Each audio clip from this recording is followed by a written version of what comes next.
Hey Chalakutties, hope you all doing good. So இன்னைக்கு மார்னிங்க்கு breakfast எடுத்துக்கிட்டேன். சக்கரவள்ளி கிழங்கு அண்ட் க்ரீன் சட்னி தாங்க பண்ணியிருந்தேன். அதுக்கப்புறமா அதுக்கு முன்னாடி கொஞ்சம் கிரேவிங்ஸாக இருந்ததுன்னு சொல்லிட்டு பிஸ்கெட் எடுத்திருந்தேன். அதுக்கப்புறமா பசங்களை எழுப்பலான்னு போய் பார்த்தா காலையில் 9:10க்கு வேலைக்கு வருவது, ஈட்டியை நீட்டி பிடித்தபடி சுவரோடு சுவராக பள்ளியை போல் ஒட்டி இருந்துவிட்டு அதுக்கப்புறம் பாப்பாவை ஸ்கூல் விட போகும்போது இந்த காட்சி தாங்க என்னை ரொம்ப டிஸ்டர்ப் பண்ணிடுச்சு. 90s கிட்ஸை ஞாபகப்படுத்திடுச்சு. நீங்களே பாருங்க. போன விட அவன் பேக் டபுள் சைஸ்ல இருக்குங்க. அம்மாடி எத்த தட்டி நிர்வாகம் கண்ணில் படும் வரை ஷேர் பண்ணுவோம். உண்ட மயக்கம் தொண்டனுக்கும் உண்டு அப்படின்ற மாதிரி மார்னிங் தூங்கியாச்சுங்க. பட் விடுவோமா, நாங்கள் அந்த வாக்கை நாங்கள் ஈவினிங் பண்ணி ஃபினிஷ் பண்ணிட்டோம்ல. பழைய சொத்தை திங்காதுன்னு உன்னை எத்தனை தடவை சொல்றது? அதுக்கப்புறம் ஒரு வழியாக நான் வந்துட்டு டம்பிள்ஸ் போட ஆரம்பிச்சிட்டேங்க. டம்பிள்ஸ் அப்படின்றது நான் மோஸ்ட்லி எல்லா நாளுமே பண்ணிடுவேன். பட் இன்னைக்கு பீரியட்ஸ் அப்படிங்கிறனால லைட்டாக செகண்ட் டே தான் கிராம்ஸ் இருந்தது, என்னன்னு தெரியல. அதனாலேயே மார்னிங் கூட எந்திரிக்க முடியாமல் போயிருந்துருக்கலாம். ஸோ டம்பிள்ஸ் ஒர்க் அவுட் அப்படின்றது யாருனாலும் எப்போனாலும் பண்ணலாம் தானே.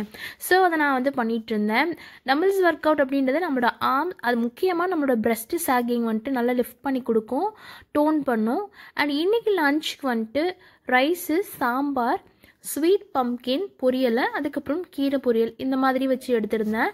ப்ரோட்டீனாக இன்னைக்கு வந்துட்டு எதுவும் எடுக்கலை லஞ்சில். இந்த போறப்பு தான் நல்லா ருசிச்சு சாப்பிட கிடைச்சது.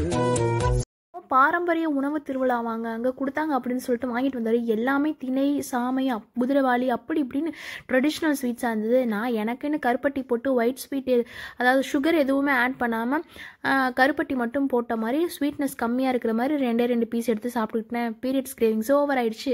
அதுக்கப்புறமா ஈவினிங் ஒரு ஃபுல் ஸ்வீட் கார்ன் நல்லா என்ஜாய் பண்ணி சாப்பிட்டேன் பசங்க சாப்பிடும்போது. நைட்டுக்கு பசி இல்லாதனால நான் வந்துட்டு ஒரே ஒரு ஆப்பிளோட ஃபினிஷ் பண்ணிட்டேன். அதுக்கப்புறம் வாக்கிங் மட்டும்தான் பண்ணேன்.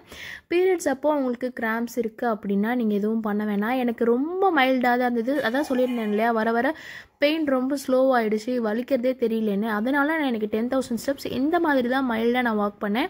அண்ட் ஹெல்திஃபை மீ ஆப்பில் நான் எப்போவுமே என்னோடய breakfast, morning snack, evening snack, lunch, அதுக்கப்புறம் டின்னர் எல்லாமே ஆட் பண்ணி பார்த்துப்பேன்.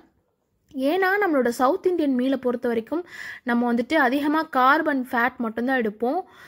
சொல்ல போனோன்னா மேக்ரோ நியூட்ரியன்ஸே வந்து கரெக்டாக கிடைக்கிறது இல்லைங்க. ஃபேட்டு, ப்ரோட்டீனு, ஃபைபர் இது மாதிரி எதுவுமே நம்ம பேலன்ஸ்டாக சாப்பிட்றதே இல்லை. நான் என்னோடதெல்லாம் ஆட் பண்ணிவிட்டு கரெக்டாக நான் எவ்வளோ கலரி எடுக்கணுமோ அந்த கலோரியில் தான் எடுக்கிறேனா அப்படின்றத செக் பண்ணிப்பேன்.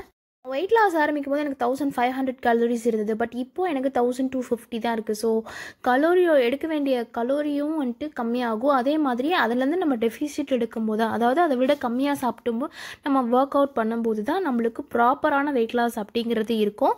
ஸோ உங்களுக்கு தேவை அப்படின்னா நீங்கள் ஆப்பை இன்ஸ்டால் பண்ணி நீங்கள் ட்ரை பண்ணி பாருங்கள். உண்மையாலுமே ஹெல்த்திஃபை மீ இது பிரைட் ப்ரமோஷன்லாம் கிடையாதுங்க. நீங்களும் செக் பண்ணி பார்த்துக்கோங்க. Definitely HealthifyMe is for everyone out there. So guys, it's all about my day 75. See you all. Love you. Peace.